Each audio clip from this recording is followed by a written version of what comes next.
Assalamualaikum dan salam sejahtera. Kami dari kumpulan 7 akan membentangkan cara menulis ulasan artikel jurnal dan mengapa ia penting. Jurnal adalah sebuah karya ilmiah yang dipublikasikan dan berisi kumpulan artikel. Pada umumnya, jurnal berisi kumpulan referensi yang menjadi dasar penulisan karya dan artikel. Jurnal ini ditulis secara ilmiah dengan orientasi akademik.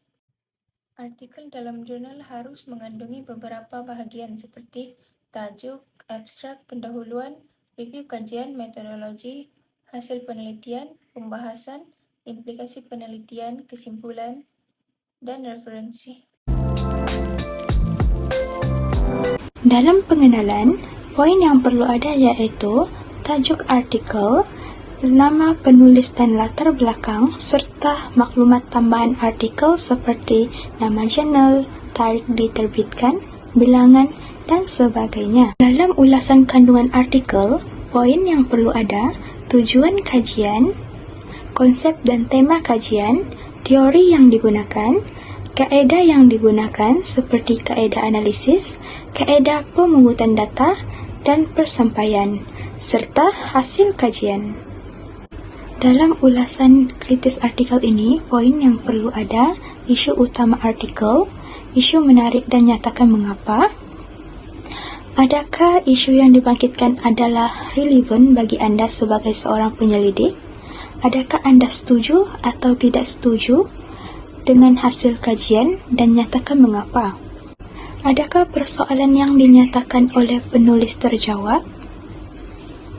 Adakah metodologi yang digunakan oleh penulis sesuai? Dapatkah kajian ini meyakinkan dan boleh dipercayai? Nyatakan mengapa.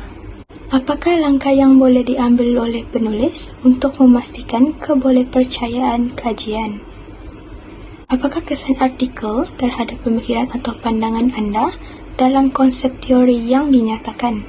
Adakah artikel ini dapat membantu Anda dalam penyelidikan Anda pada masa akan datang? Bahagian penutup, poin yang perlu ada, nyatakan jika hasil artikel dapat memberikan pengetahuan baru. Bagaimanakah Anda menggunakan pengetahuan baru yang diterima? Apakah langkah yang akan Anda lakukan untuk memperbaiki kajian ini? Mengapakah menulis ulasan artikel jurnal penting? Kerana cop sesuatu kajian agar tidak ditiru oleh pengkaji-pengkaji lain. Hal yang demikian menunjukkan penulis tersebut telah membuat atau sedang membuat kajian berkenaan.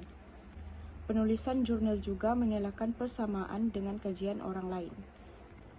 Yang seterusnya merupakan investasi ilmu bagi generasi muda kita kelak. Ulasan jurnal yang ditulis dapat dijadikan sebagai bahan inspirasi kepada generasi muda pada masa akan datang. Oleh itu, penulisan jurnal yang ditulis tersebut dapat digunakan sebagai rujukan oleh semua orang. Selain itu, mengapakah menulis ulasan artikel jurnal ini penting? Kerana seseorang dapat merakam idenya sendiri, ketertarikan, rancangan dalam hidup, dan yang terpenting, dapat merakam cara seseorang berfikir. Hal yang demikian kerana semasa seseorang tersebut menulis ulasan artikel jurnal, seseorang tersebut dapat mencari tahu siapa dirinya yang sebenar dan apa yang sebenarnya dia inginkan. Di samping itu, menjadi tahu batasan dan hal-hal yang dilarang dalam penulisan artikel. Penulisan ulasan artikel jurnal penting supaya penulis tahu batasan yang ditetapkan pada artikel di platform yang dipilih. Misalnya, hal-hal apa saja yang tidak boleh ditulis atau larangan lainnya dalam menulis yang boleh membuat artikel tersebut di blacklist dari daftar seorang penulis. Yang terakhir, dapat mengembangkan pengetahuan dan memperluaskan sudut pandang. Proses penulis biasanya bermula selepas kita melakukan sedikit penyelidikan. Proses ini jelas memerlukan pembacaan.